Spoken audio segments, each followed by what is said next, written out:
선량한 그런 것들이 내 주변을 감쌀 수 있는 그런 삶의 길을 가야 된단 말이에요. 그런 관점에서 제시하는 기룡 5단계가 있었는데, 여기에 가장 아름다운 길이 있고 여기에 가장 피해야 할 흉이 있는, 그래서 이 사이에 뭐가 있었죠? 기룡회린이 있었죠. 기룡회린.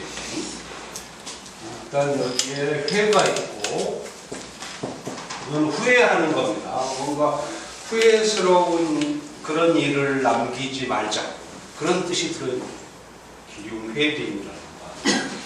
이 린은 우리가 참 안 쓰는 글자이지만 인색한다고 할 때 한 번씩 간혹 보는 글자다. 이 린, 이게 남부끄러운 일, 창피스러운 일을 당하는 거, 회린의 일을 당하지 않고 살아야 돼. 큰 부자가 되고 권력을 잡지는 못하더라도 그 큰 권력 끝에 가서 인간이 어떤 회린의 꼴을 당해서 결국 흉하면 그걸 뭐 하겠어. 그래서 주역이 말하는 것은 항상 인생의 이 평탄면 속에 보이는 가시밭길, 지뢰밭길을 피할 수 있는 지혜를 우리가 공부해보자. 그리고 또 하나, 기룡회린의 이 4단계 길 사이에 우리 인간이 가도록 자꾸 예를 써야 되는 길 하나가 뭐였죠? 무구라는 게 있었습니다. 무구, 이게 참 좋은 거다. 우리가 전번에 이런 공부를 많이 했습니다. 허물, 이 구자가 허물 구자예요. 허물 없이. 그러니까 길도 좋은 거지만 우리가 기룡회린의 판단에서 항상 문제가 되는 것은 뭐냐면, 처음에 이 길이 길인 줄을 모른다는 겁니다. 우리가 이것을 뭔가를 길인 줄 알고 갔는데 뚜껑을 열어보니까 그게 흉이더라는 거죠. 항상 기룡의 문제는 결과론적인 겁니다. 처음부터 그 전부를 알고 우리가 거기에 투자할 수는 없어요. 뭔가를 내 인생의 많은 부분을 들어서 거기에다가 던졌는데 뚜껑을 열어보니까 그게 흉인 거죠. 이런 거지. 누가 처음부터 기름이 다 정해졌으면 인생을 뭐하러 고생하겠어요? 다 길로 가서 모이지. 결론은 우리가 늘 기륭을 말하는데 결국 기륭의 모습은 늘 변한다. 이게 역입니다. 이게 주역이에요.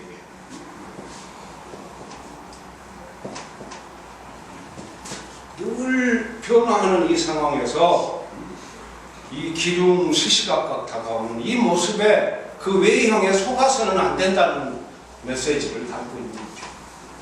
그래서 항상 전체 상황에 대해서 예리하게 깨어있고 순간순간 선택과 결단. 주역은 결단의 학문이에요. 주역은 노자장자는 어찌 보면 좀 한 단계 더 어려워요.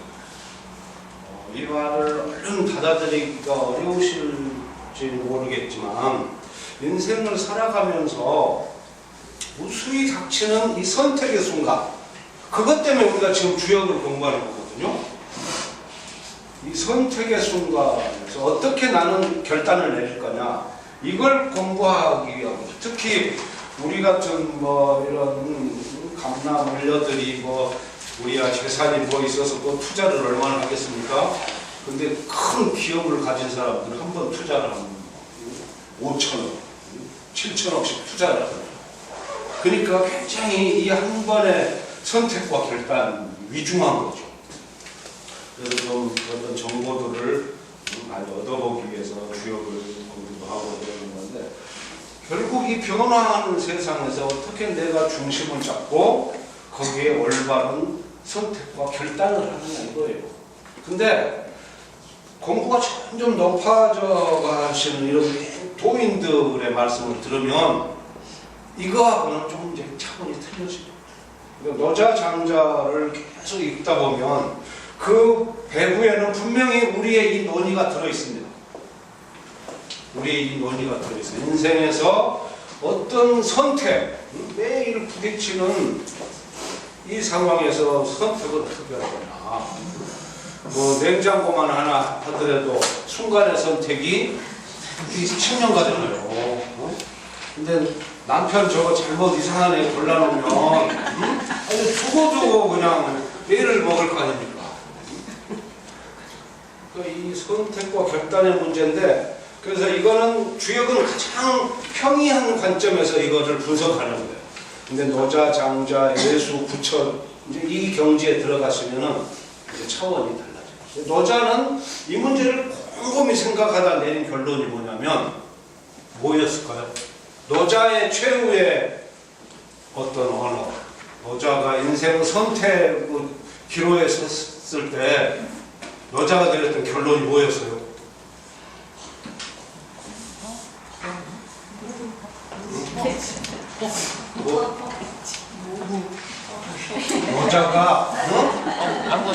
노자가 선택의 정점에 서서 딱 이 결론을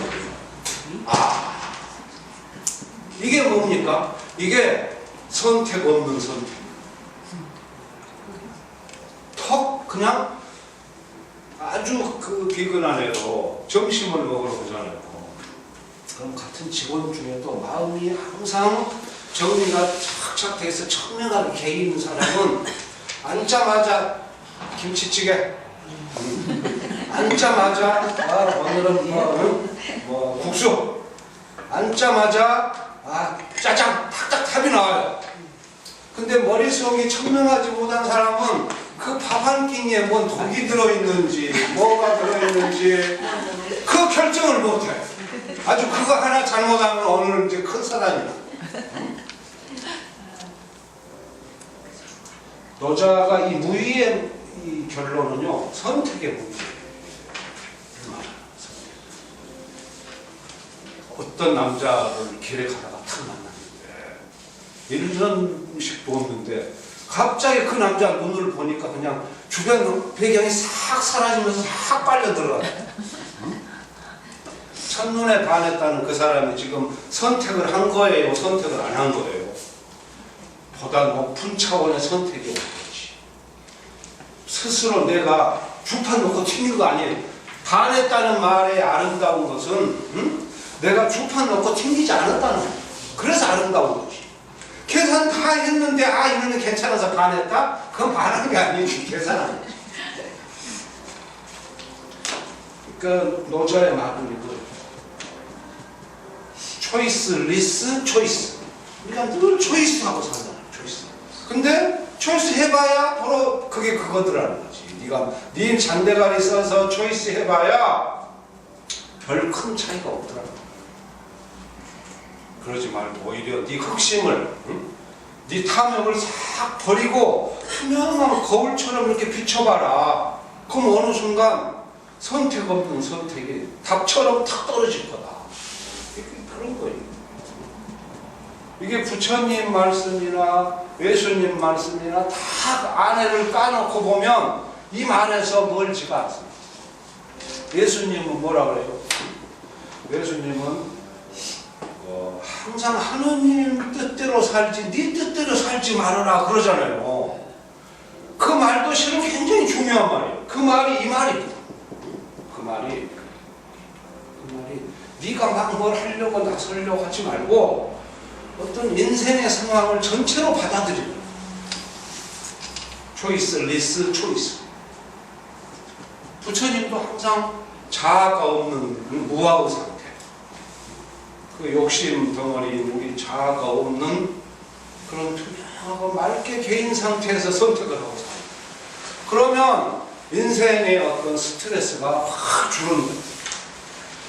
우리가 이렇게 괴로운 거는 맨날 선택을 해야 되겠죠.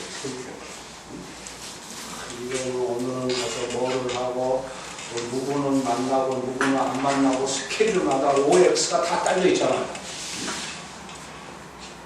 그런 점에서 이 무의가 나옵니다. 이 역도, 우리가 공부하는 역도실은 이 무의의 단계, 이런 인간의 높은 깨끗하고 순수한 상태를 잘 활용해서 여기서 자기 자가당착에 빠지지 말자. 자기 함정.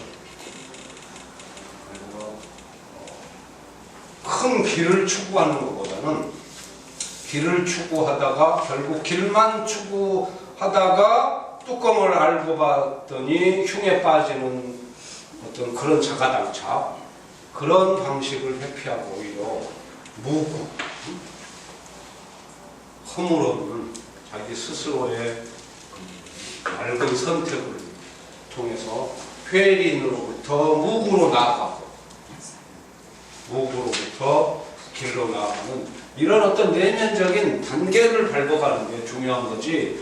그러니까 주역 공부를 잘못하는 사람들은 길과 흉밖에 몰라. 길흉, 결과만.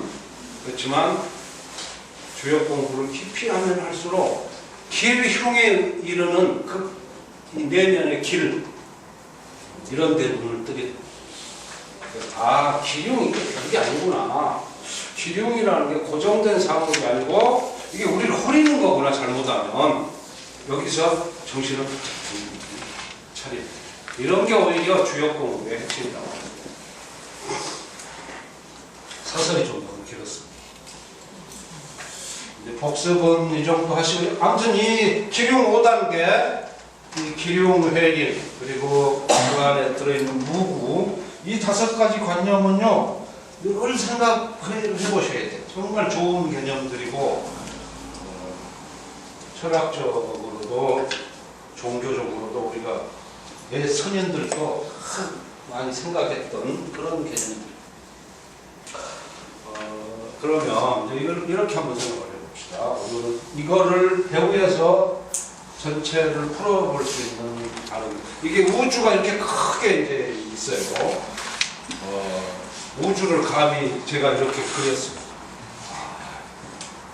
우리는 그릴 수가 없는 걸 그리고 살아야 돼요.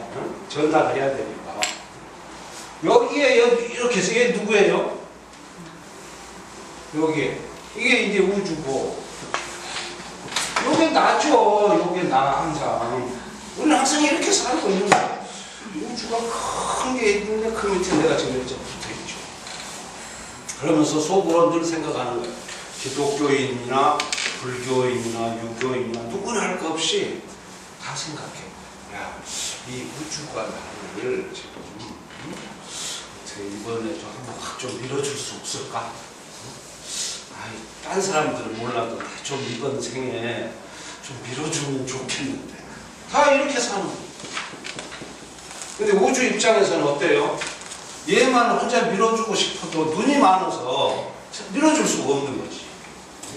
이 조그만 나라 하나도 지금 하남시만 하더라도 산불감시원 하나 밀어줬다가 지금 구설수가 올라가지고 있는 판에 이 큰 우주를 다스리시는 분이 이렇게 사사로이 얘만을 밀어줄 수 있겠어요? 못 밀어주지. 밀어주고 싶어도.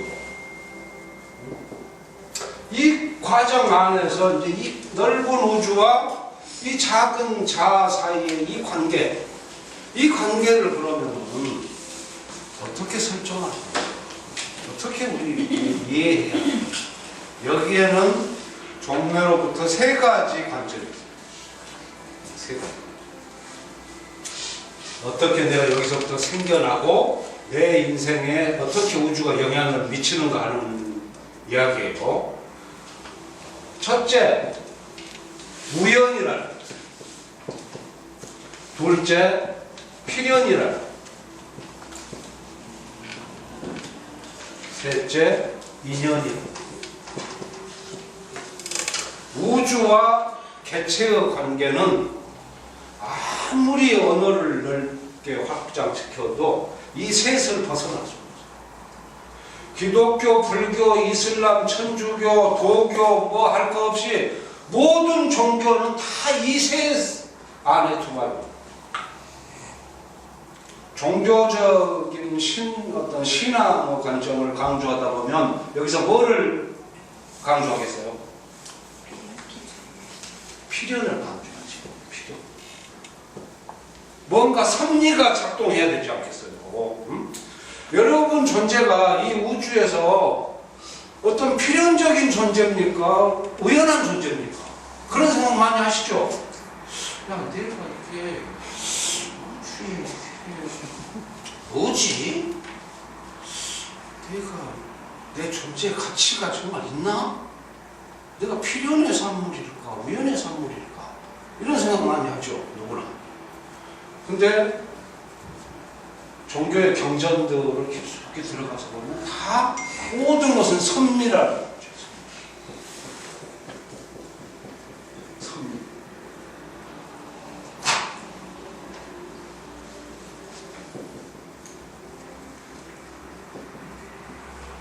영어로는 이걸 프로비던스라고 하잖아요. 프로비던스.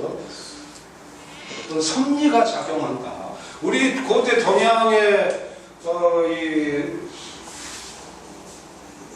이 유학 중에 성리학은 이 관념을 뭐라고 불렀어요?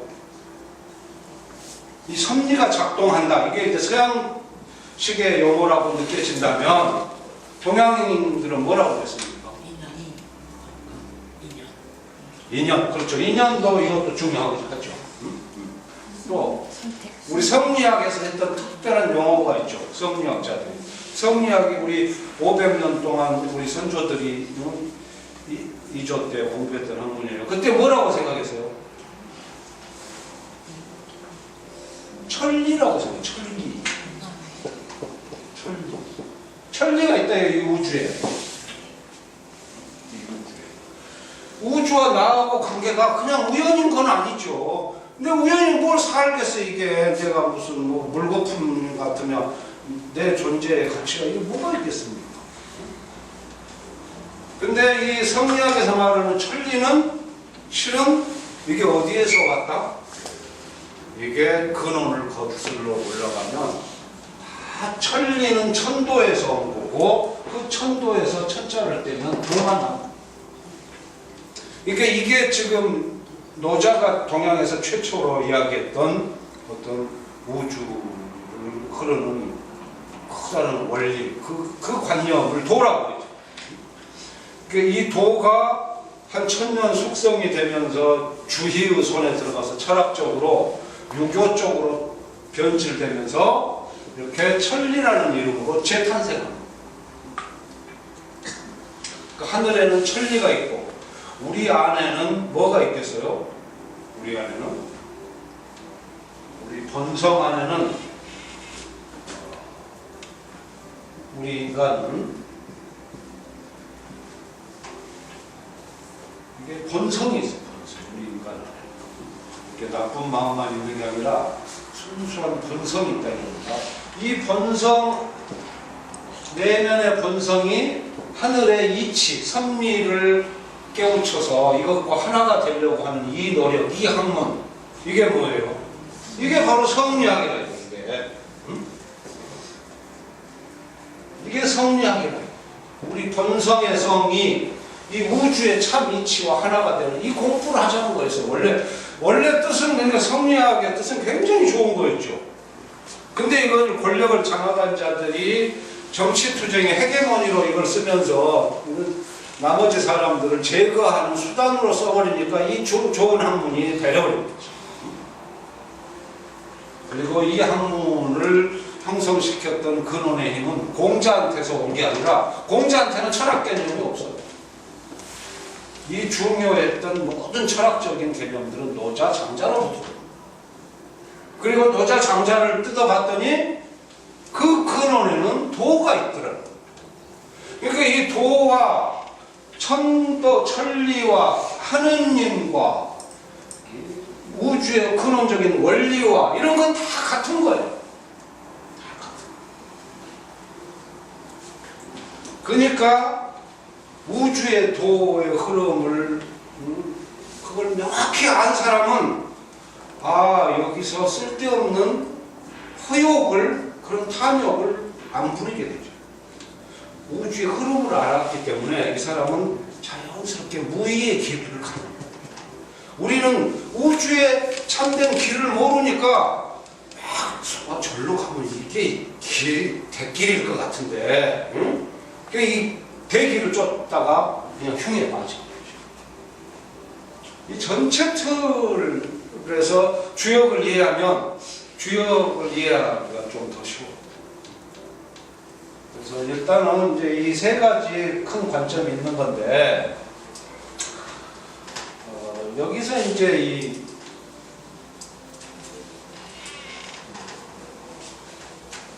조금씩 따져봐요.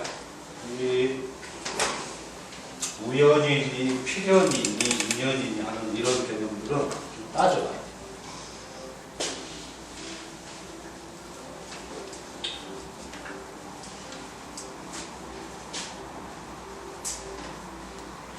어떤 놈이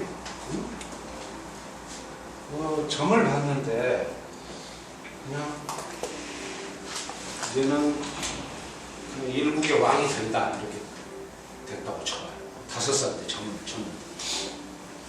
그러면 이 아이는 이제 이 점이 100% 맞다고 치면 이 아이는 노력을 할 필요가 있습니까 없습니까? 없죠. 응? 한번 잘 생각해 보세요. 여기에 우연이 있어. 우연.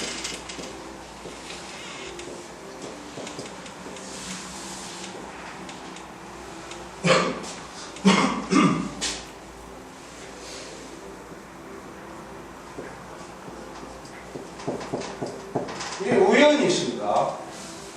그리고 이게 정반대쪽에 필연이 있는 거죠. 필연.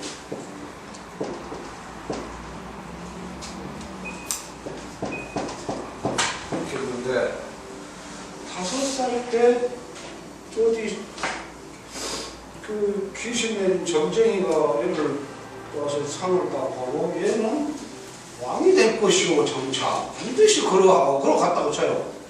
그 이게 맞다면 이 아이는 실은 아무 노력을 할 필요가 없다는 거죠. 그러면 아무 노력을 할 필요가 없어서 그때부터 이놈이 술 먹고 띵가띵가하고 학원도 안 가고 맨날 놀다가 어디 사고 쳐서 깜빵 갔는데 그놈이 결국 왕이 될 수 있겠어요? 못 되는 거지. 그건 다 헛소리인 거죠. 그러니까 이 필연이라는 말은 우리한테 굉장히 어떤 섭리의 느낌을 불러일으키면서 혹하는 맛은 나요. 근데 이걸 깊이 따지고 들어가면 정말로 그리고 어떤 한 사람의 미래가 그렇게 무슨 톱니바퀴 얽혀있듯이 다 되어 있어 버린다면 그 인간 개체의 의미는 뭐예요? 그 존재의 의미가 뭐 있어요? 아, 내가 오늘 내 자의를 가지고 내 뜻을 가지고 뭐지 공부하려고 딱 이 자리에 온 줄 알았는데 아 나중에 이게 머리를 해보니까 그게 아니고 이 안에 칩이 들어가지고 칩이 나를 이렇게 끌고 왔어. 여기로 왔어요. 응? 필연적으로 내가 왔어. 이게 무슨 의미가 있겠어요? 인간은 이 필연의 관념을 계속 확대시키면은요 처음에는 멋있는 것 같은데 갈수록 인간이기를 그 안에서 인간의 존재이기를 포기하는 거죠. 자기 인간의 자유의지라고 하는 것이 하나도 존재하지 않는 거죠. 내가 오늘 어디를 가고 싶어서 누구를 만났는데 그게 내가 누구를 보고 싶어서 만난 게 아니라 짜여진 각본에 의해서 나는 그 사람을 보도록 돼 있어서 거기 가서 만났다. 이게 필연의 뜻이죠. 그 다음에 우연이라는 것은 이거는 정반대의 것이죠. 오늘 뭔가 내가 제 멋대로 살더라도 나중에 왕이 될 수 있는 이론은 여기서 어느 거예요? 멋대로 살아도 큰 부자 되고 왕 될 수 있다는 이론은 어느 쪽이에요? 아니 그거는 당연히 우연이죠. 우연이 되는 거지. 필연과 우연의 관점은 어떤 실은 곰곰이 생각해 보면 인간의 이 보상관념, 도덕적 보상관념이 만들어낸 생각인지도 몰라요. 그러니까 야, 저 새끼 저게 저 국민학교 때 코 진짜 공부도 진짜 못한 놈인데 저게 어떻게 해가지고 떼부자서 재벌이 됐다 이거죠. 그런 것들을 어떻게 이제 해명해 보려고. 그러니까 우연이나 필연의 관념을 너무 이렇게 확고하게 100% 확대를 시키면 인생은 둘 다 악사라도 되는 거예요. 이 우주가 우연의 소산이라면은 내가 아무리 막 살아도 마지막에 가서 내가 뭐가 될지는 아무도 모르고. 왜? 거기에는 인과관계가 없습니다. 필연이라는 것은 또 반대 측면에서 이미 굳어져 있으니까 내가 아무리 막 살아도 나는 왕이 될 거예요. 그러니까 이것들 두 가지는 극단적으로 가면은 어떤 우리 인간의 자유의지를 완전히 부인하는, 이것도 자유의지를 부인하고 이것도 자유의지를 부인하는. 그 어려서 못된 짓 하고 막 하던 놈들이 나중에 큰 임금 되고 그래 보세요. 그럼 그 친구들이 뭐라고 그러겠어요? 나도 막 살아야 되겠다. 뭐 보니까 세상에 무슨 법도 없고 오늘부터 나도 막 산다. 그런 거죠. 그런 거를 이제 우리 인간의 도덕관념으로서 뭔가 피하기 위해서 정리해보는 거예요. 우연은 뭐고 필연은 뭐고. 그래서 그 각각의 뜻이 분명히 우리 인생에는 우연적인 요소가 있습니다. 분명히 있고 필연적인 요소도 또 있어요. 그렇지만 그것을 100% 완벽하게 모든 것이 필연이고 모든 것이 우연이라고 볼 수는 없다. 그렇게 보면 이 우주는 완전히 무의미해져. 그 필연을 논하는 고대 인도의 그 철학자 중에 한 사람이 어떤 식의 필연을 논했냐면, 인간은 아무리 수행을 해도 깨달음에 이를 수는 없다. 인간의 노력을 부인하는 거죠. 오로지 84,000생이라는 84,000생을 윤회함으로써 죄업을 닦고서 이 84,000생을 마지막 끝났을 때만이 인간은 깨달음에 도달한다. 이게 어떤 이론이겠어요? 완전한 필연론이지. 절대적 필연. 그러니까 이렇게 되면은 인간이 자기 양심을 기울여서 수행을 할 필요가 전혀 없다. 이렇게 사나 저렇게 사나 84,000생을 살기 전까지는 절대 도를 깨칠 수가 없고, 그리고 아무리 나쁜 인생을 산 놈도 이 84,000생을 끝나면 그때는 큰 도를 깨친다. 이런 이론을 제시했어요. 이게 아주 극단적인 결정론을 제시했던 사람이에요. 그러면 이 두 개의 양극단 사이에 있는 게 뭐겠어요? 그렇죠. 인연이 우리가 흔히 내가 무슨 인연으로 만난다, 뭐 인연을 서로 잘 소중히 합시다, 그런 말들 하죠.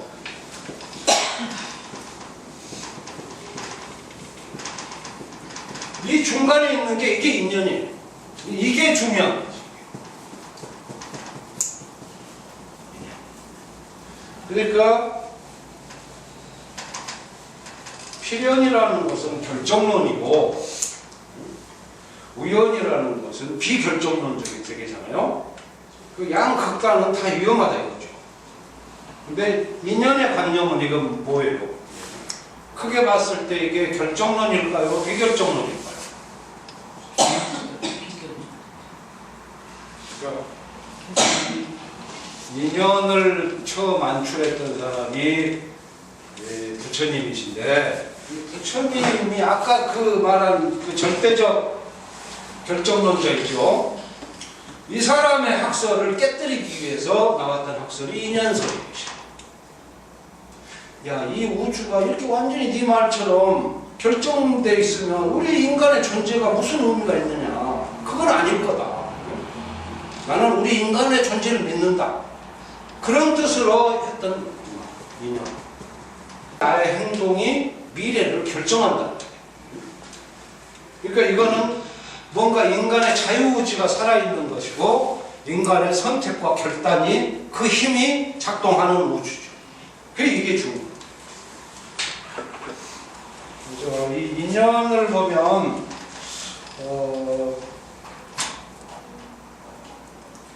요게 직접 원인, 직접. 이거를 영어로는 코우스라고, 코우스. 직접 1차적 원인. 그 다음에 이거 이거는 2차적 원인이죠. 이거는 컨디션이라는 거예요. 컨디션. 그러니까 어떤 사고가 나면 단지 컨디션을 이룬 부분이 있고 직접적인 사고에 그 제공하는 그 1차 원인이 있고 나눠볼 수가 있잖아요. 그러니까 사람이 이제 죽는 경우를 보면 길을 가다가 죽었다고 쳐봐요. 길을 가다 죽었어. 죽음이라는 사망의 결과인데 죽은 걸 봤더니 이 사람이 원인이 뭐냐? 교통사고.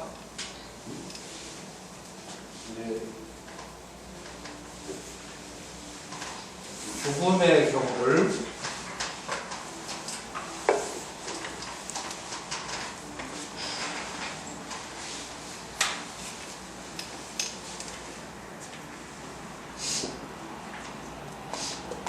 길에서 죽었습니다.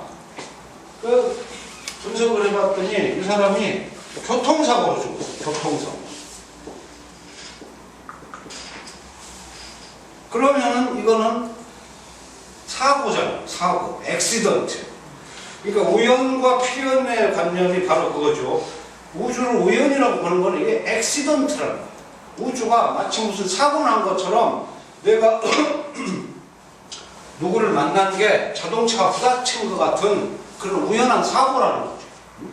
안 부닥칠 수도 있었지만 부닥칠 수도 있는 어떤 그런 물거품 같은 그런 이야기를 하는 건데, 근데 실은 이 사고인 줄 알고 봤더니 그 컨디션이 2차 조건을 이렇게 들여다보니까 이 사람이 만취해가지고 횡단보도를 걸어가고 있습니다. 음주. 그러니까 지금 이 사람은 밖에서 보면 외형만을 놓고 보면 큰 사고인 것 같은데 사고가 아니라 본인의 선택과 결단이 들어있잖아요. 인간의 행위의 선택과 결단이 들어있어. 어떤 하나 중대한 지금 일을 내면을 우리가 따져보는 거예요. 근데 누군가가 산에 등산 가서 죽었어. 이건 좀 더 사고사의 위험이 더 크죠. 그래서 정말로 이 사람은 산에 갔다가 벼락을 맞아 죽었어. 완전히 외형적으로는 100% 사고사로 보이죠. 벼락 맞았으니까. 근데 그 연을 2차 원인을 봐봤더니 이 사람이 몸에 쇠붙이를 치. 쇠로 된 스틱. 좀 버려버려야 되겠지만은 이 쇠붙이. 그러니까 이게 뭐예요? 완전한 사고는 없는 것 같아, 점점. 100% 천재지변인 것 같았는데 알고 보니까 인재가 작동하고 있죠. 항상 내 인간의 결단과 선택이 배후에서 꿈틀꿈틀하고 있는 거예요. 모든 사건의 배후에는. 그리고 지금 또 하나 케이스를 본다면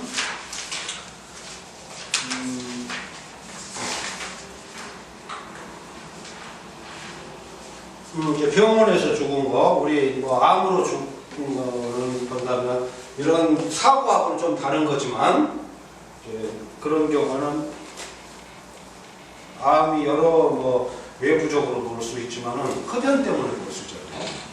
그런 거 아무튼 이 원인과 결과의 문제는요. 이게 그걸 깊이 들어가면은 우리가 평소 외부에서 생각한 거하고는 다른 면이 많아. 결코 우리 세상을 살아가는 것은 기lum이 하늘에서 막 떨어지는 그런 구조는 아닌 것 같다는 거죠. 그런 부분에서 인연을 이야기하는 붓다가. 그러니까 모든 행동의 그 배후에는 우리 인간의 선택이 굉장히 중요한 것 같다. 이렇게 이야기하는 거죠. 붓다가 말씀. 그래서 드러난 결과만을 보고 우리가 우연이다 필연이다 하지만은 실은 100% 우연이나 100% 필연입니다. 항상 그 안에 우리 인간의 선택과 결단. 그 점을 좀 이해를 해보시고 이거 뭐 조금 비슷한 문제로 이제 우리가 늘 흔히 쓰는 용어지만 운명이라는 게 있어요. 운명.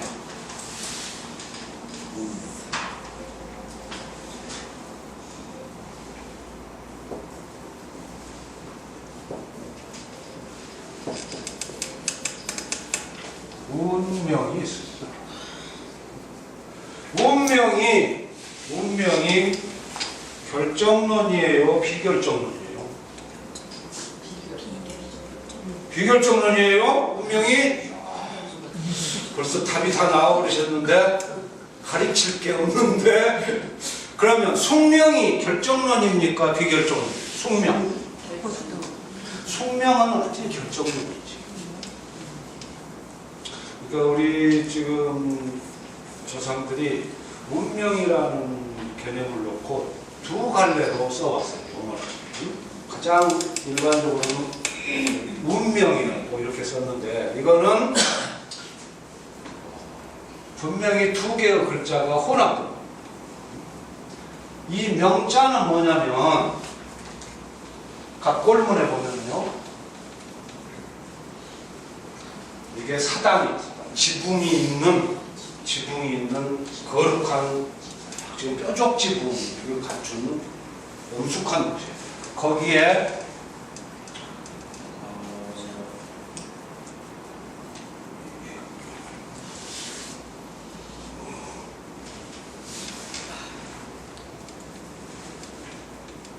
그림이 잘 안 나옵니다.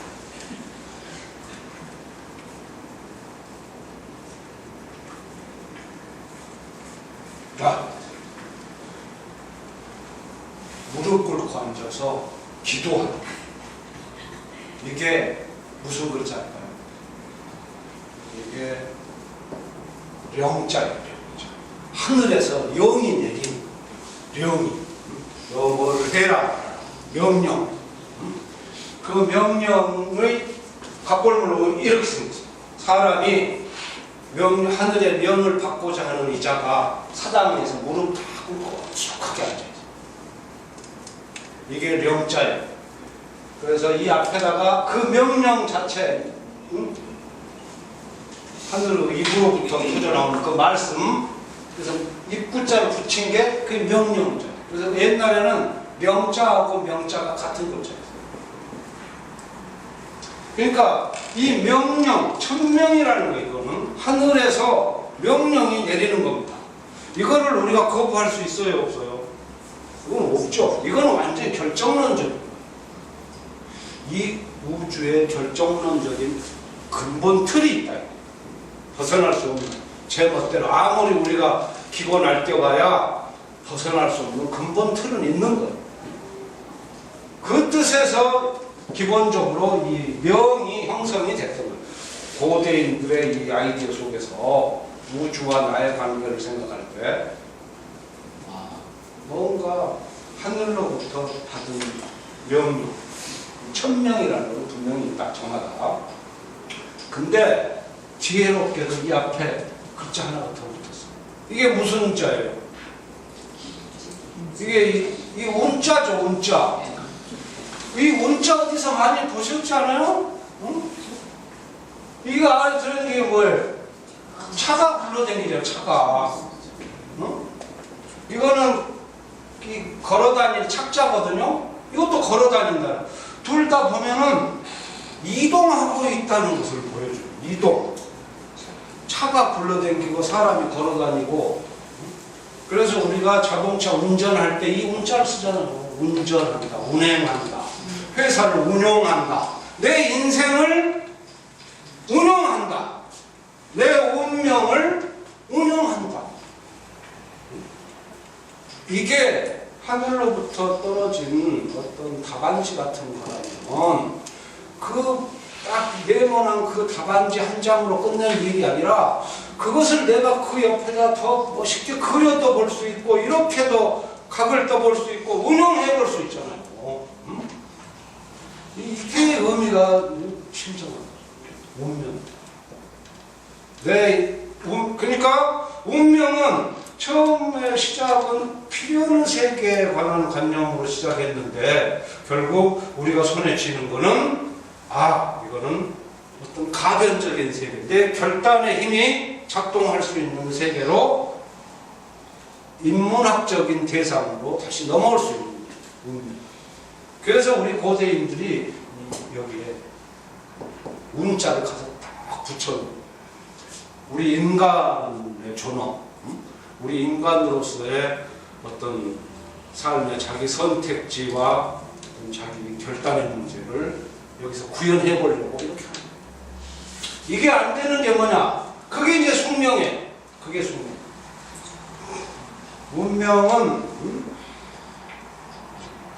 숙명은 이렇게 했어요. 숙명.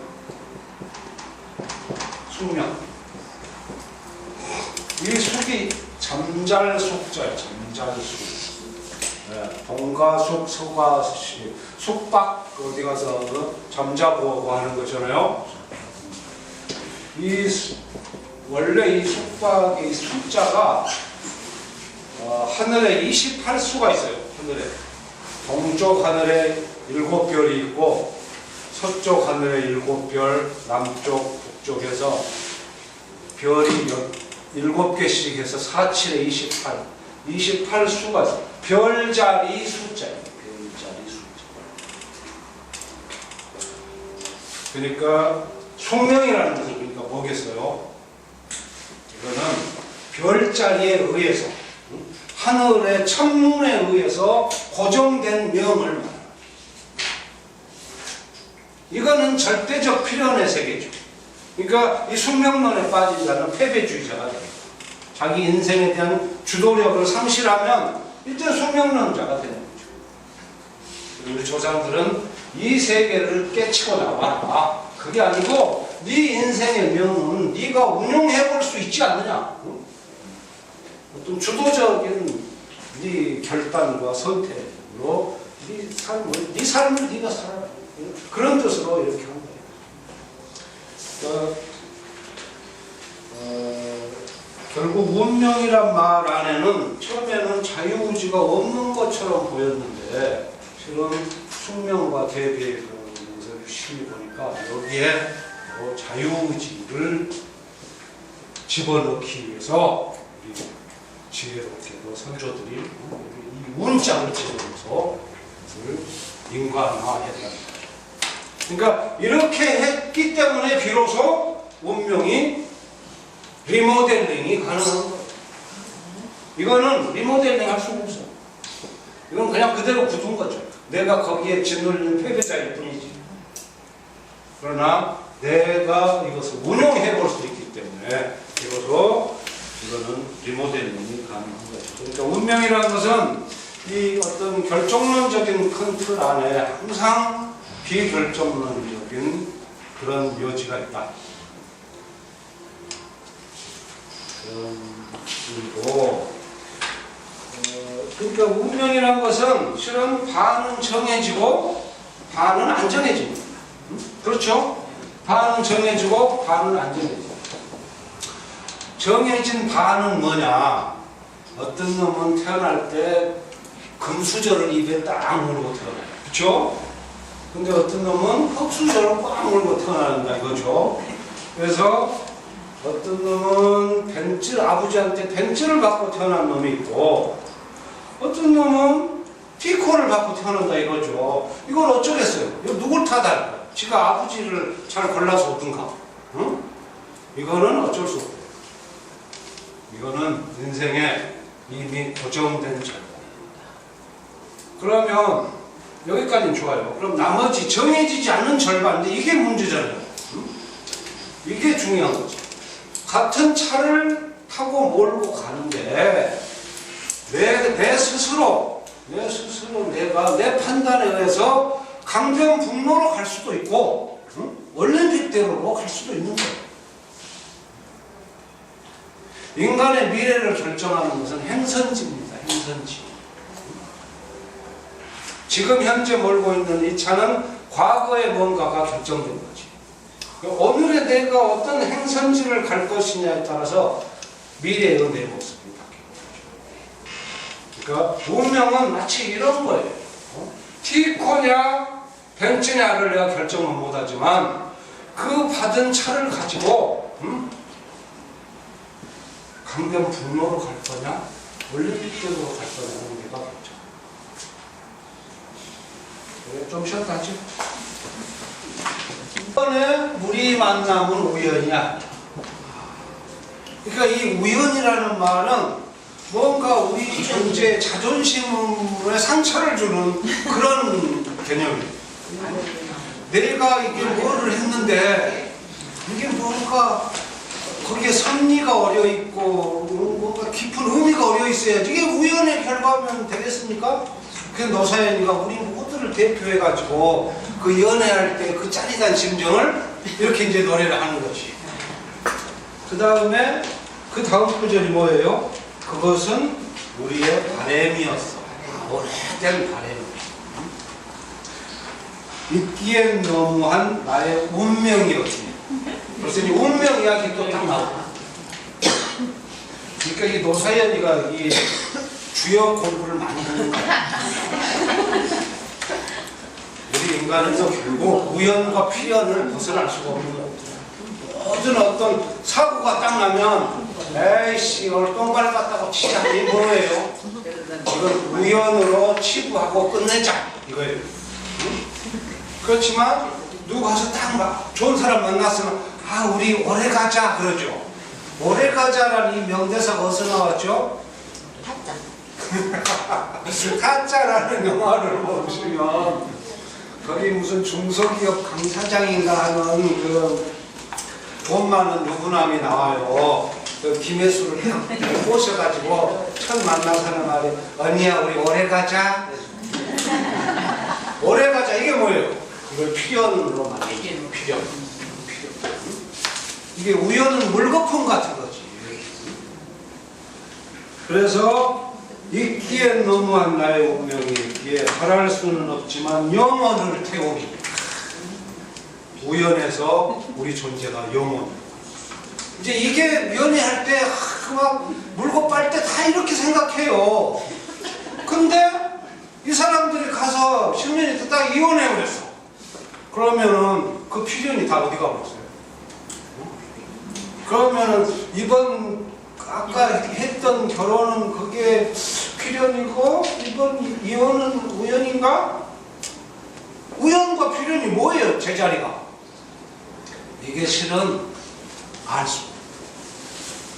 우연과 필연이라는 말 안에는 인간의 소망과 바램과 희구가 너무 들어있어가지고 지 필요할 때마다 이것을 카드로 돌렸습니다. 안 좋은 건 싹 우연이지. 에이 그런 거 껌이야 껌. 응? 근데 뭐 조금만 좋은 조짐만 보면 야 언니야 우리 오래 가자. 끌고 가요. 근데 결국 그는 어찌 됐죠? 오래 못 갔죠. 궁둥이 발로 채했죠. 팔자는 언제 해병대? 결국 이 언어에 우리가 언어에 농락당하는 면이 있어요. 우리 인간이라는 건. 왜? 필연이란 말은 우리 허영심을 충족을 시켜줘요.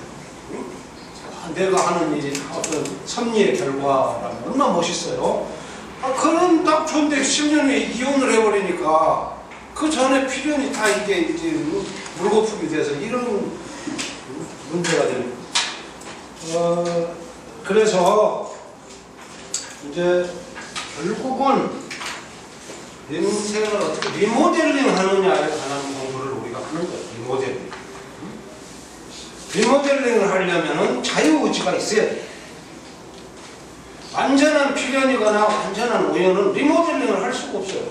완전한 필연이라는 것은 내가 너 만나러 안 가도 언젠가 여기서 골목 부딪히면서 만나게 딱 돼서 결혼하게 돼 있다는 거 아닙니까? 그럼 이게 내가 인간이 아니라 무슨 로봇이지, 꼭두각시지. 내가 선택한 게 하나도 없다면. 그래서 그건 무의미한 것이 되는 거고, 이게 우연이라면 너와 나의 만남 자체가 물거품이잖아요. 그 양극단은 그래서 우리 인간에게 무의미를 갖다 줍니다. 그러니까 여기서 이거는 리모델링 할 수가 없어요. 굳어 있어. 하나는 무의미한 물거품이고 하나는 톱니바퀴처럼 굳어 있어서 이건 무의미한 거고, 여하의 인생을 리모델링 할 수 있을 거냐. 이 관점에서 주역의 이 공부들이 전체 시작이 되는 거예요. 그래서 리모델링 하는 공부의 수준이 여러 가지가 있어요. 그래서 이거를 그 관점에서 한번 정리를 해보면, 이제 우리 모든 공부가 리모델링입니다.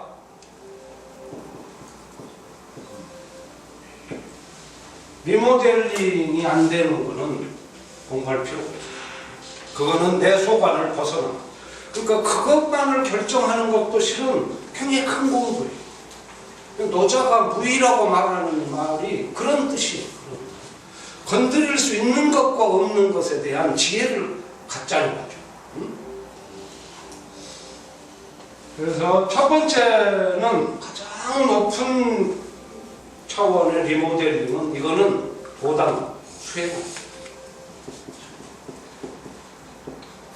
이거는 근데 너무 어려워.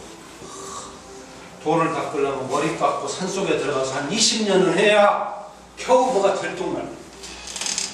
지금 우리나라 불교 승려가 수만 명 있지만 별로 그렇게 무슨 큰 번쩍하는 깨달음을 얻었다는 사람은 별로 없잖아요.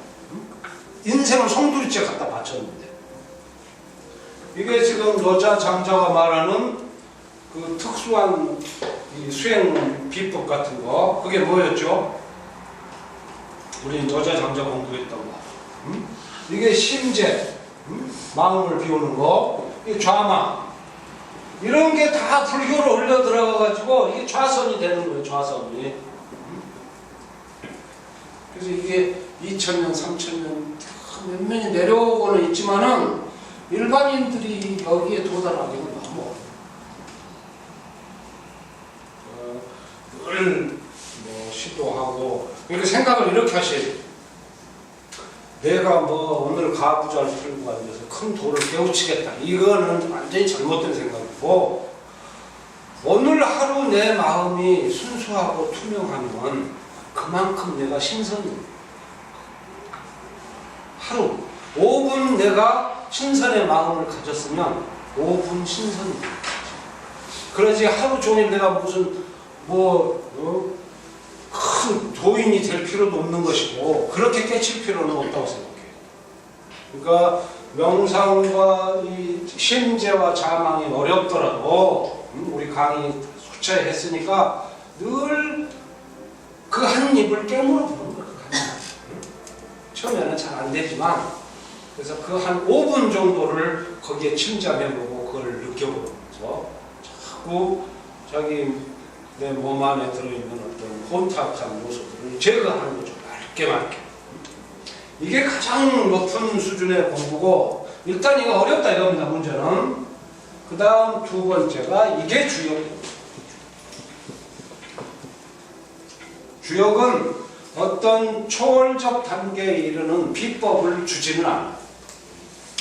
수행 방법이 따로 있지는 않아요. 주역에는. 다만 인생을 폭넓게 판단하는 거죠. 폭넓게 판단하는 거예요. 그래서 결국 이거는 이 수행법의 핵심은 뭐냐면 자초월이에요. 자라는 것은 항상 한계를 갖고 있는 거기 때문에 수행을 해서 자아를 초월하려는 것이고, 근데 그게 너무 어렵다 이거죠. 내가 자아로 태어났는데 이 내 자아를 넘어섰다는 게 쉽겠어요? 이거 어렵지. 그러니까 주역은 뭐냐? 그냥 자아 자체를 인정하는 거예요. 자아의 삶을 인정하는 거예요. 그래서 거기서 커다란 흉을 피하고 회린의 상황을 피해서 내 스스로 마음을 닫고서 자꾸 길 한쪽으로 가려고 노력하는 거죠. 그러니까 이거는 특별히 어려울 건 없어요. 심재 좌망 명상 몰라도 돼요. 이거는 항상 자기가 열린 시각으로 사물들을 생생하게 보면서 양심을 안 속이고 살아가면 돼요. 자아를 받아들이는 거죠.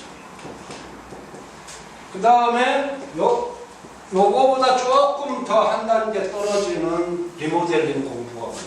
그게 바로 명리학. 명리학은 좀 더 자아에 집중해야지. 그러니까 주역은요, 주역과 명리학의 차이는 뭐냐면, 주역은 가장 핵심이 8궤였죠. 8궤. 자, 주역은 8궤였어요. 8궤는 청택활의 풍수산지 8개 생각을 해보세요. 그건 다 우주적인 겁니다. 거기에 내 개인적인 게 있습니까? 없죠. 다 우주적인 상황. 그 상황을 자아인 내가 어떻게 판단할 거냐를 따지는 거죠. 근데 명리학에 가면 8궤가 딱 사라지고 뭐가 등장하죠? 팔자. 같은 팔은 팔인데 얘는 8궤고 얘는 팔자예요. 8궤는 우주적인 거고 팔자는 어떤 거예요? 완전히 개인적인 거지. 팔자는 8글자가 사람마다 다 틀려요. 이 우주 안에서 나의 개체성, 나의 어떤 이 한 인간의 개체의 특징이 여기에 들어있다는 거죠. 적성이. 이게 우리 동양인들을 혹하게 하는 거예요. 이게 매력적인 거죠. 최소한 그러니까 명리학의 어떤 그 차별화 전략은 뭐냐면 한 인간이 가지고 있는 독특한 8가지 어떤 개인적인 특성, 요즘 말로 하면은 그게 적성이죠. 적성을 알려준다. 그렇게 해서 인생의 문제를 깊이 있게 상담할 수 있다. 이게 명리학이 갖는 문제예요. 그러니까 이걸 생각을 해보세요. 이 사주팔자 그러잖아요.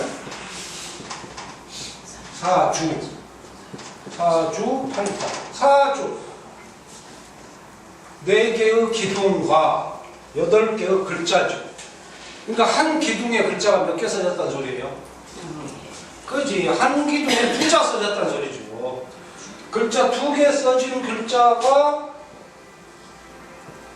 이렇게 4개 기둥이 이렇게 서 있대요. 사주가. 근데 유심히 보니까 거기에 무슨 상형 문자 같은 게 희미한 게 2개씩 있다 이거죠.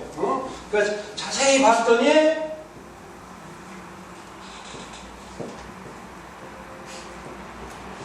모술 이렇게 써졌다 이거지. 모술. 또 자세히 봤더니 갑자 이렇게 써졌다 이거죠. 그래서 갑자, 얼축, 무술, 병진 해가지고 여기에 이 천간, 지지 글자 8개가 딱 써지는 거잖아요. 그래서 1945년생이시면 이 글자가 본인의 어떤 적성을 뜻하는 아주 특징적인 암호 2개가 여기 딱 박힌다는 거예요. 그 년에, 그 월에, 그 일에, 그 시에 딱딱 상형문자 2개씩 여기에 박힌다. 이게 명리학의 강점입니다. 이게 먹힙니다. 근데 주역은 이렇게 분석을 하는 게 아니에요. 주역은 여기 2단계 안 들어요. 주역은 그냥 우주적인 상황을, 객관적인 상황을 가장 폭넓게, 그래서 그 상황이 64궤가 있고 88에 64가 나왔잖아요. 우리 이거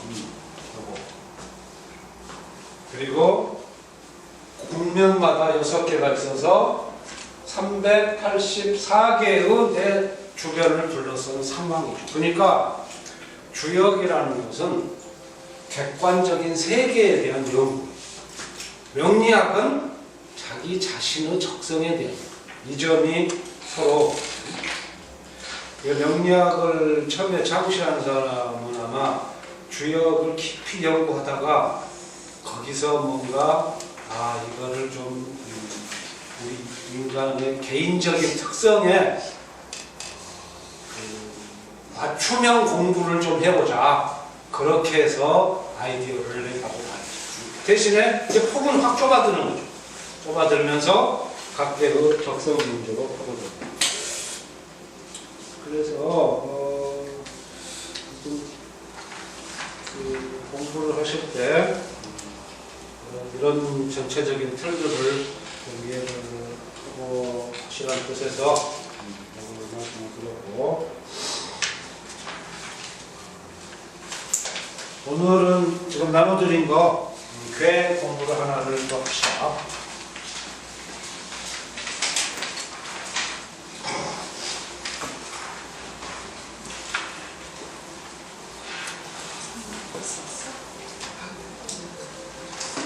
맨 위에 그 읽어보시면 뭐라고 써진 것 같아요? 천상 뭐예요? 천상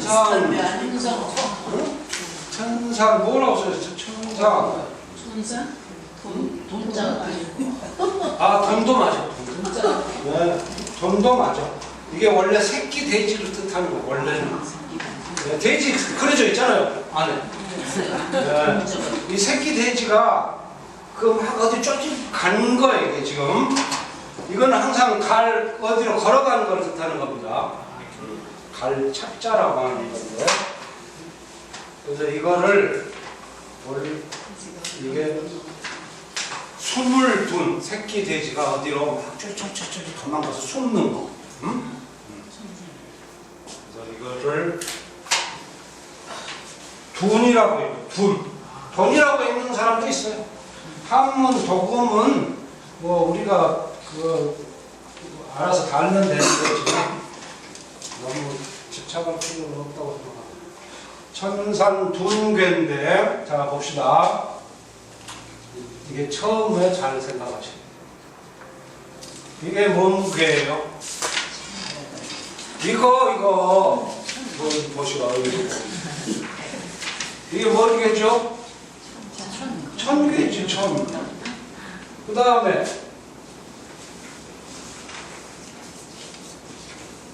이건 뭔 괴예요? 산이니까 산골이었지. 산인가? 천산. 아래 둘에는 음의 기운이 있을지언정 맨 꼭대기를 강하게 탁 정지시키는 힘이라고 그랬죠. 산이라는 게. 산은 지의 멈출 지자, 고요함에 탁 멈추는 그 장엄한 힘, 그걸 상징하려고 했어요. 그 사람들이. 천산이 일단 이 천산을 가리켜서 둔이라고 하는 겁니다. 천산 둔.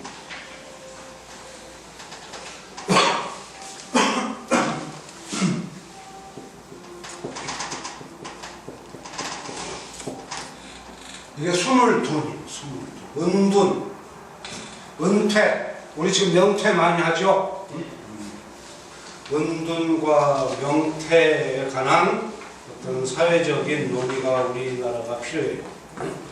어느 시기에 국민들의 은퇴 시기를 정해야 할지에 대한 사회적 합의가 필요한데 이게 좀 잘못되고 있습니다. 일단 괴를 보면 지금 이 사람은 눈을 떠서 보니까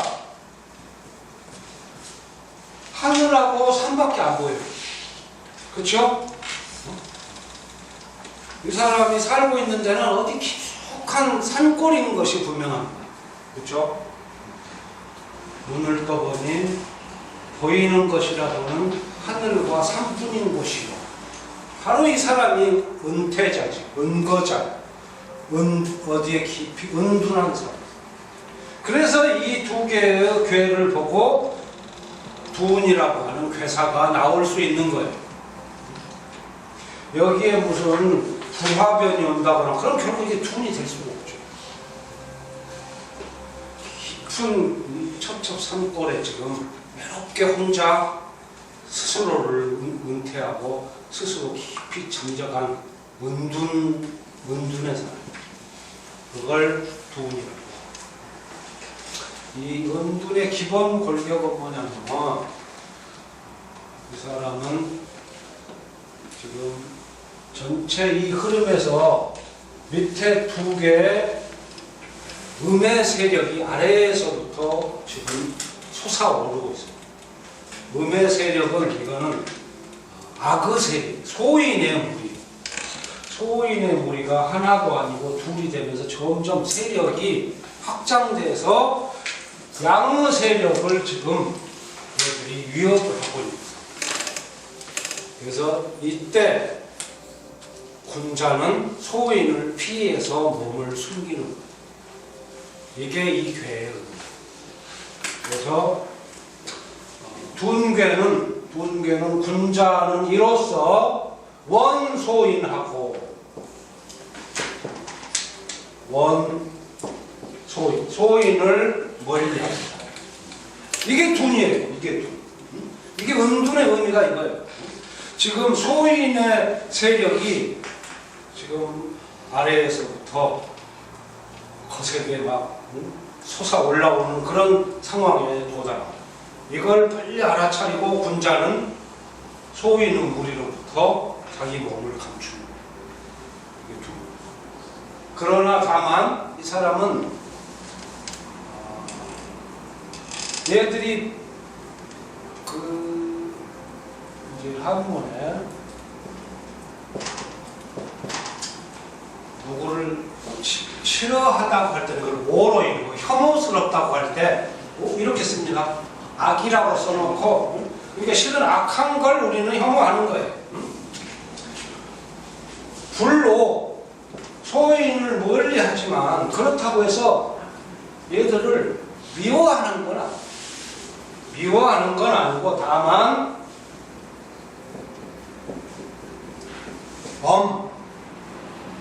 엄격하게 대하려고 그러는 것뿐입니다. 이 상황 조금 잘 이해를 해보세요. 누구하고 거리를 두지만 내가 그놈을 미워서 그러는 건 아닙니다. 엄격하게 대해야 할 필요가 있어서 그러는 거예요. 간혹 그럴 때 있어요, 여러분도. 그렇죠?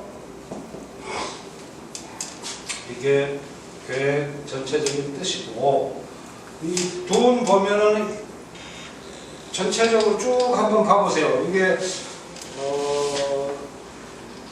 하얀 것은 백지요, 검은 것은 글자구나. 그러신가? 그래도 다행히 우리 벌써 공부한 글자가 많아요. 응? 형자이 했지, 소자이 했지, 이점 다 했죠? 그 안에 이제 몇 개 조금 있지만 그래도 눈에 익은 글자가 많습니다.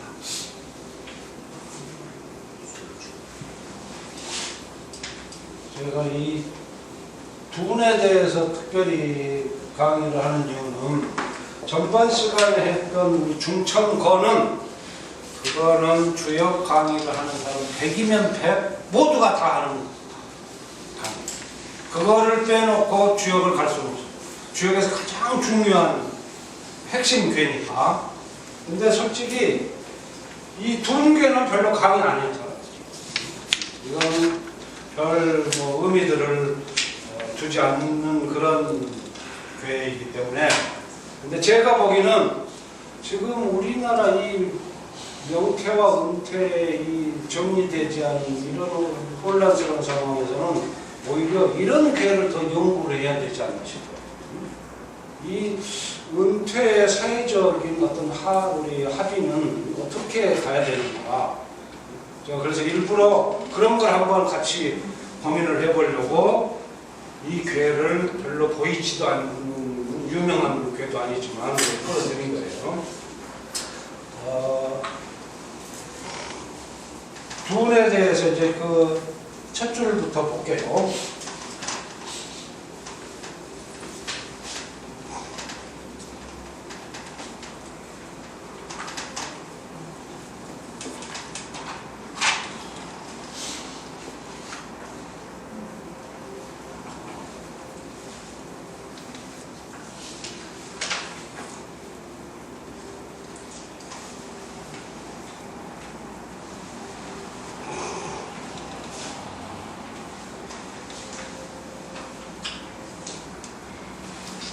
두는 형이고 소이며 이정이다. 우리가 전번에 원형이정이라는 공부를 했었죠. 가장 인생에 크고 아름답고 밝고 하는 큰 원리. 근데 여기 보면은 벌써 소인배들의 세력이 커져 나오는 그런 시국이잖아요. 그런 상황. 그러니까 원형이 정이 될 수가 없는 거죠. 그래서 소자가 등장. 이거는 뭔가 몸을 움츠리고 나를 조심해야 될 시기이지 막 펼치고 나갈 때가 아니라는 겁니다. 그 정도만 이해하시면 돼요. 그 다음에 여기에 대해서 뭐라고 되어 있냐면 둔미 이렇게 돼 있어요.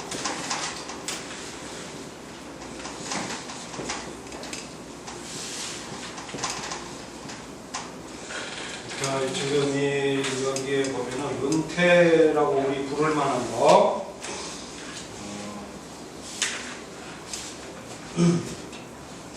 전체 공면을 지금 6개로 나눠놨잖아요. 이거를 정리를 해보면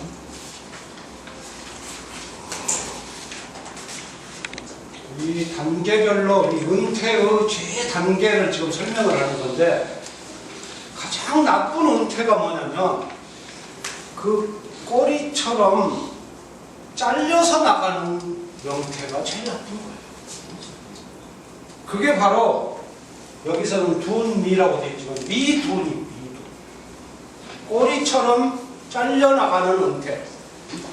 그러니까 지금 우리가 이 개가 이렇게 올라가니까 좀 유념을 하세요. 1번은 이건 이제 이 둔미라고 하는 이거 미둔 이게 가장 나쁜 겁니다. 이걸 피해야 돼요. 이거를 미둔. 그러니까 은퇴를 하려면 자기 여력이 남아 있을 때 미리 써야 돼요. 그래야 가서 인생 이모작을 하죠. 근데 버티다가 꼬리에 몰려가지고 마지막 가서 잘리는 거 이렇게 되면은 미둔. 그래서 옆에 뭐라고 써요? 글자가 우리 전번에 공부했죠. 이게 무슨 려자죠? 리어. 만자가 안에 들어있죠? 이게 위태로울 려자. 이건 위태로운 겁니다. 가장 안 좋은 그런 은퇴의 방식이죠. 그러니까 지금 대한민국이 애들 한참 대학 보내고 결혼시킬 나이에 아빠들을 은퇴시키잖아요. 이게 잘못된 거예요. 우리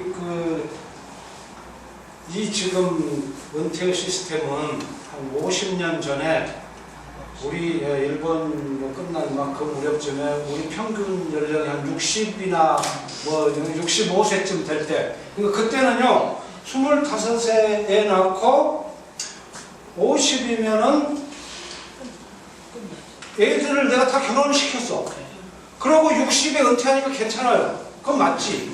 근데 지금은 그게 아니고 내가 결혼을 40에 해요. 그렇죠? 결혼 자체가 늦어가지고 얘들을 한참 가르치는데 은퇴 당해버려요. 명퇴. 그러니까 이게 사회가 뒤죽박죽 되버려요. 한참 왕성하게 경제활동을 해서 돈을 벌어야 할 시기에 국가의 시스템이 잘못돼가지고 이때 은퇴를 시켜버리니까 다 막 명태로 내버리잖아요. 꼬리처럼. 이게 바로 미둔. 꼬리처럼 잘리는 이게 위태로운 거죠. 그 옆에 있는 말은 무룡. 무룡은 한번 봤네. 아, 반갑구나. 무룡. 전번에 우리 언제 봤죠? 무룡은? 그렇죠. 잠룡무룡. 잠룡. 물속에 잠긴 용은 쓰지 말라 그랬죠. 그러니까 우리 첫 시간에 했던 건괴 이 괴사 효사를 바삭하게 좀 배워놓으시면은 그건 도움이 많이 돼요. 어떤 지침이 되니까 전체를 놓고 볼 수 있는데 무룡 유왕 이 가운데 들어있는 유자 옆에 그 글자도 유예요. 우리가 무언가를 수행한다고 할 때는 이렇게 쓰죠. 수. 닦을 숫자. 근데 이게 없는 글자가 여기 들어있는 이 유자예요. 유. 이게 유, 바유, 어떠한 바, 우리 그 소자 있죠, 소. 소, 어떠했던 바, 소, 그 장소로 어쩌다가 그거하고 같은 뜻입니다. 그래서 유유왕 이 세 글자는 자주 등장해요. 나중에 이제 이 중에 몇 분이나 정말로 주역에 맛이 들려서 공부하실지는 모르겠으나 보면은 주역에는 그 수거 같은 게 등장해요. 수거. 전번에 봤던 뭐 이견대의, 응? 이렇게 탁탁 떨어지는 그런 말 중에 하나가 이겁니다. 유유왕, 이게 뭐냐면 왕이라는 게 간다는 뜻이잖아요. 이게 그런 장소를 뜻하잖아요. 그래서 유유왕 그러면은 갈 데가 있다. 어디 마실 갈 데가 있는 사람. 유유왕. 그래서 무령유유왕 그러면 뭐라고 해석을 하겠어요? 갈 데가 있으나 가지 마라. 어디 더 싸돌아다닐 때가 있을지는 모르지만은 때가 아니지. 너는 지금 명퇴당해가지고 완전히 어떤 그 의무 세력, 그 소인의 세력이 네 지분을 지금 감싸고 있기 때문에 너와 바리를 확장하지 마. 이 말을 이렇게 하는 겁니다. 갈 데가 있어도 가지 마. 상당히 무슨 시적으로 비유적으로 이야기를 하죠. 이게 무둔이고. 그 다음에 두 번째 보면 그 이 말이 이제 좀 한문이 쭉 흘러나오는데 여기서 볼 거는 딴 건 없어요. 가운데 있는 황무지역이라는 황무지역. 황무지역. 이게 뭘까요? 황무지역. 다행히 모르는 글씨는 하나도 여기는 없어요. 그렇죠? 일단 큰 관문 하나 피했고 혁이 뭐죠? 가죽혁, 혁대. 황무지역. 그러니까 큰 황소로 맨 건 그 튼튼한 가죽을 말하고 이 가죽으로 앞에 집, 지용 꽉꽉 묶는다. 꽉꽉 그렇게 꽉 묶은 이 마음의 상태, 이거는 낙지, 승, 맨 뒤에 보면은 글자가 뭐죠? 그게? 설이죠. 근데 여기서는 설이 아니고 탈이에요. 탈. 벗을 탈자의 의미입니다. 말씀 설자가 아니고. 이 주역은요, 이렇게 써놓고 저렇게 읽는 글자가 너무 많아. 왜 그런 짓들을 참 아직까지 하나 저는 이해를 못하는데, 오늘 첫 강의니까 아무튼 이런 부분은 제가 그대로 지금 그 불합리함을 보여드리는. 근데 이거는 탈의 의미를 가지고요. 탈. 문장을 해석하면 황무지역으로 똘똘 이 갈 지자가 뭐냐면 이게 대명사예요. 대명사. 바로 그 뜻이. 이 그것이 뭐냐? 은퇴하려는 그 마음. 은퇴하려는 그 마음을 황소 같은 그 가죽띠로 강하게 똘똘 묶는다. 그러면은 낙지, 승탄 어떤 누구도 거기서부터 탈피할 수가 없어. 벗어날 수. 그러니까 이거는요, 이 두 번째 이르는 어떤 현인의 심리 상태를 말합니다.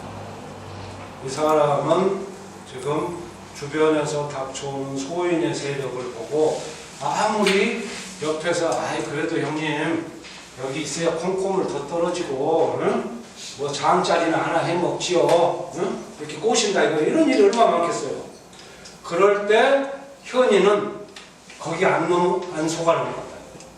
황무지역 같은 이런 튼튼한 결심으로 자기 은퇴의 뜻을 명확히 해가지고 은퇴를 치러야 합니다. 만약에 이 자리에서 그렇지 않으면 큰 화를. 이게 두 번째 계획 뜻이고, 세 번째 가면 여기서 이제 개둔이 나와. 개둔. 이게 제일 안 좋은 거. 이 은둔 중에 제일 안 좋은 게 계둔. 계라는 게 뭐죠? 어떤 사건이나 소송이 재판 중에 있는 걸 계류 중에 있다고 그러죠. 얽혀 있는 거야. 얽혀 있는 거. 깨끗이 끝난 게 아니고 지금. 그러니까 이 계두는 뭐냐면 나는 좀 이제 정말로 털고 싶다. 응? 이 조직에서부터 나 좀 털고 나가고 싶다. 은퇴하고 싶다. 그런데 이 처자식들 먹여 살려야지. 처자식을 먹여 살려야지. 이 권속들을. 그래서 은퇴를 못해. 겉으로는 은퇴를 했으나 얽매여 있어. 이게 얽매인 은퇴라는 거야. 어정쩡한 거. 은퇴도 아니고 은퇴도 아닌 것도 아니고. 이게 계둔. 그러니까 1번이 지금 미둔이 나왔고 2번이 계둔이 나왔고.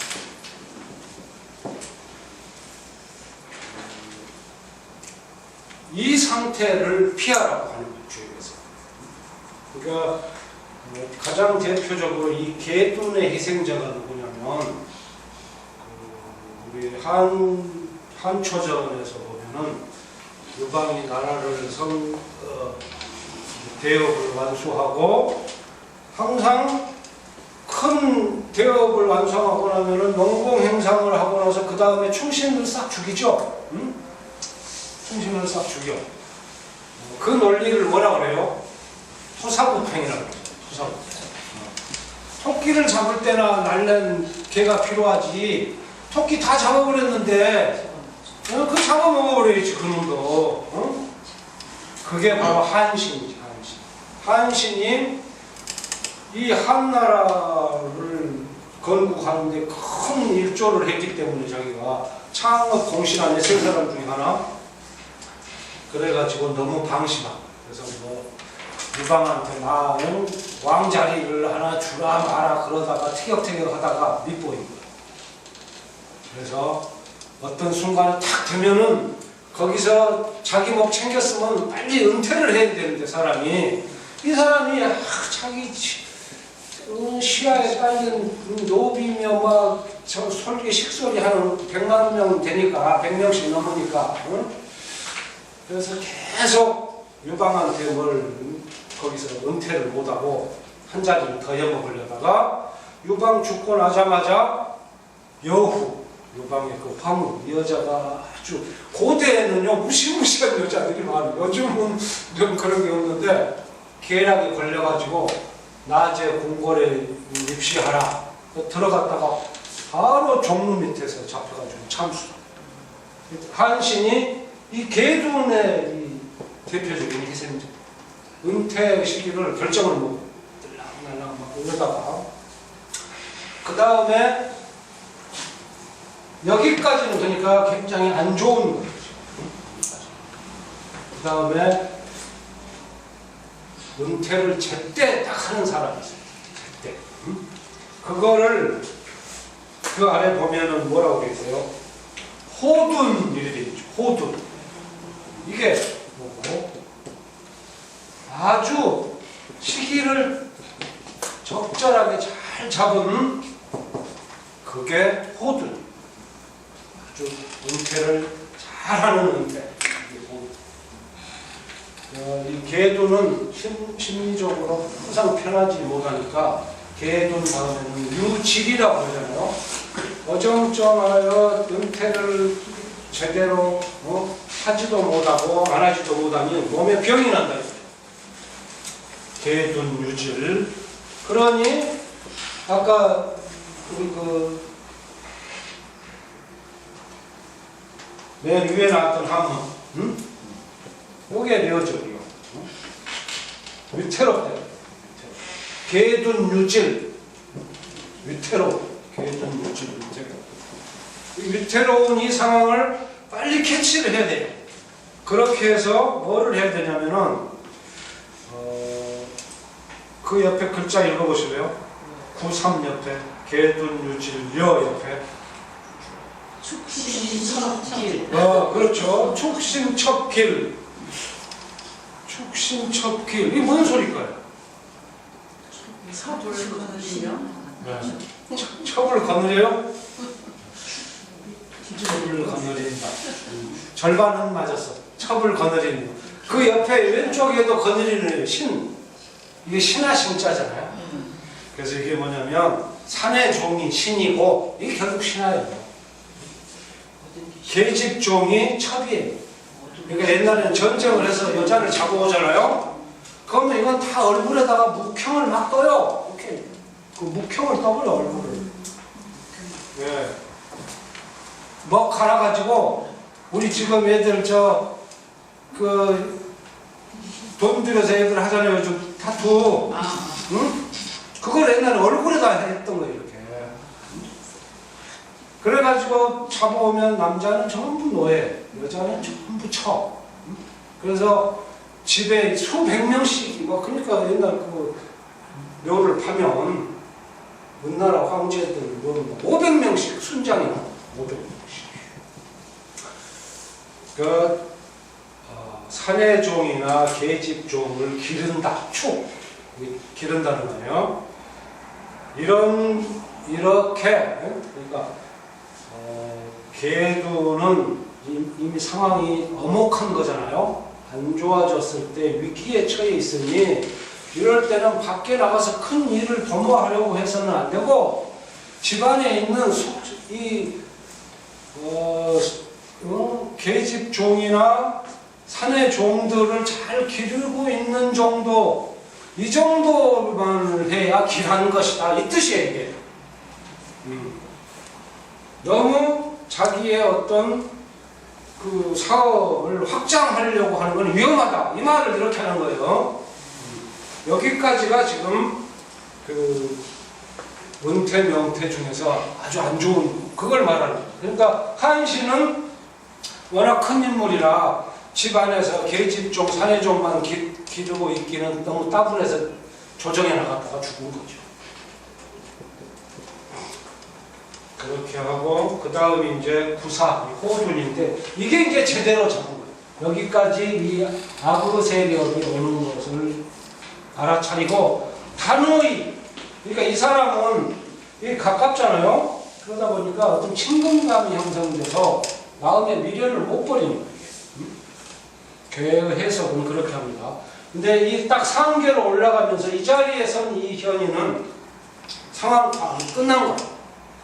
상황 파악이 완료돼서 과감하게 딱 때려치고 길을 떠나는 거지.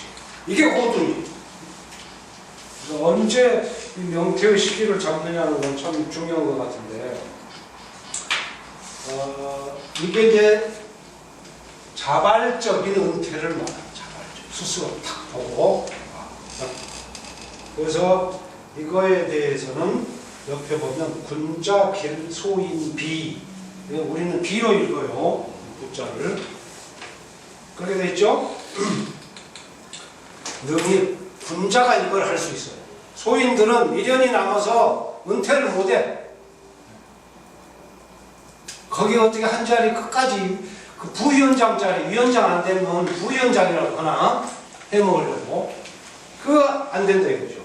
그래, 군자는 그래서 길하는 것이고 소인은 그렇지 못해서 막히는. 그래서 이때 이 호둔을 제대로 해서 역사에 이름을 남긴 사람이, 그 사람이 장량의 장량. 우리가 한신과 장량 이야기는 그렇게 했었어요.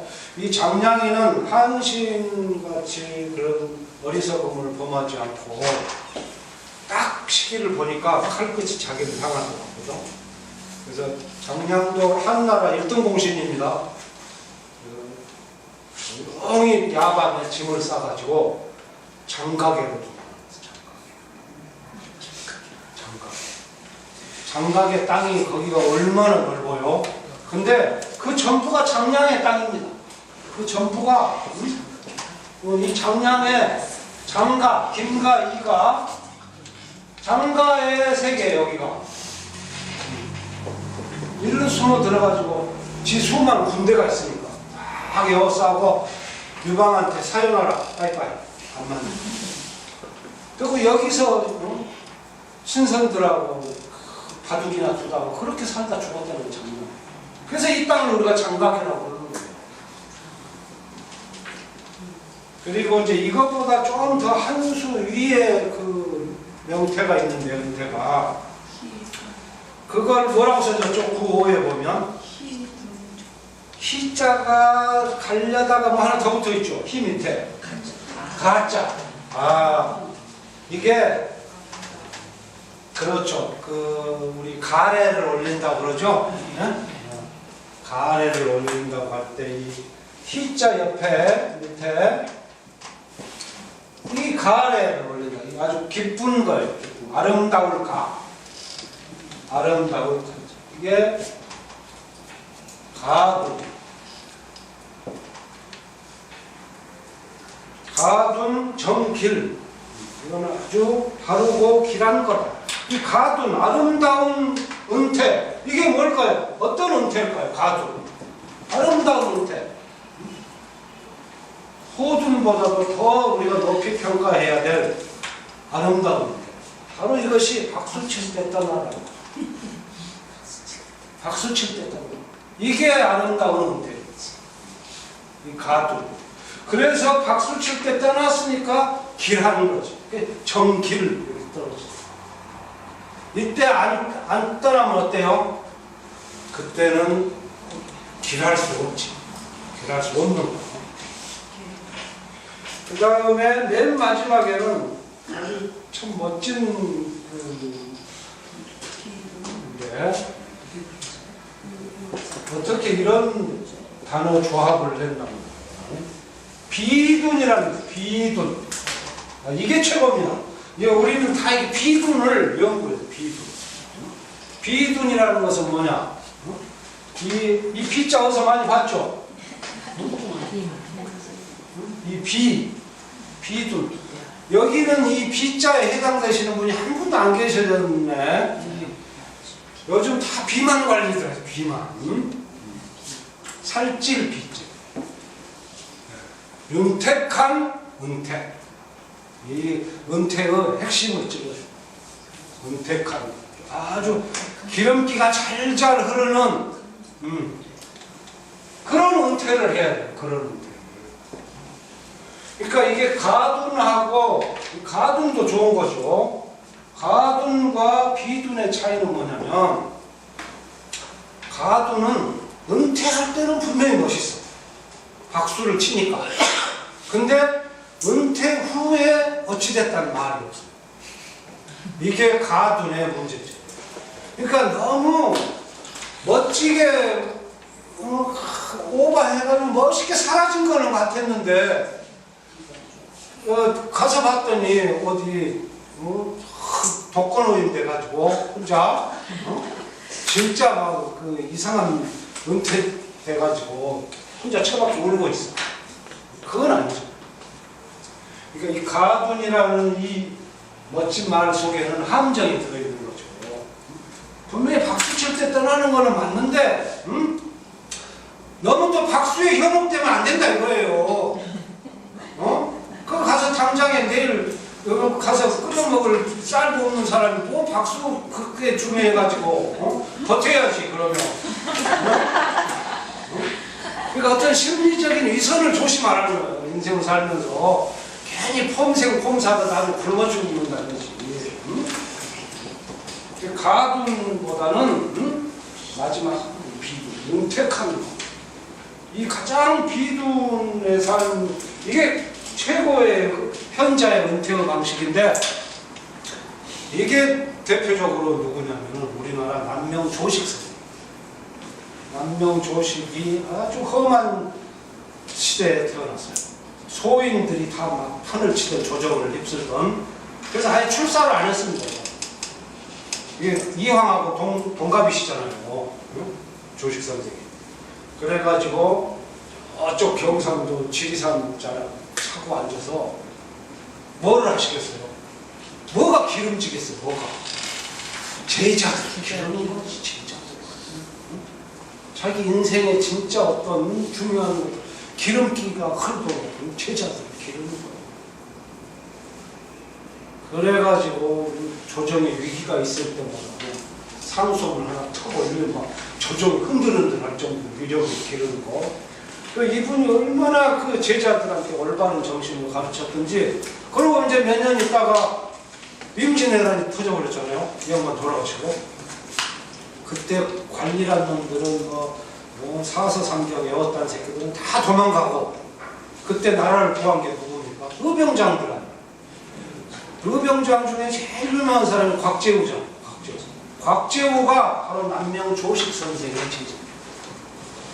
조식 선생이 참 큰일을 하신 게 그 시기에 제자들을 이렇게 윤택하게 길러내죠.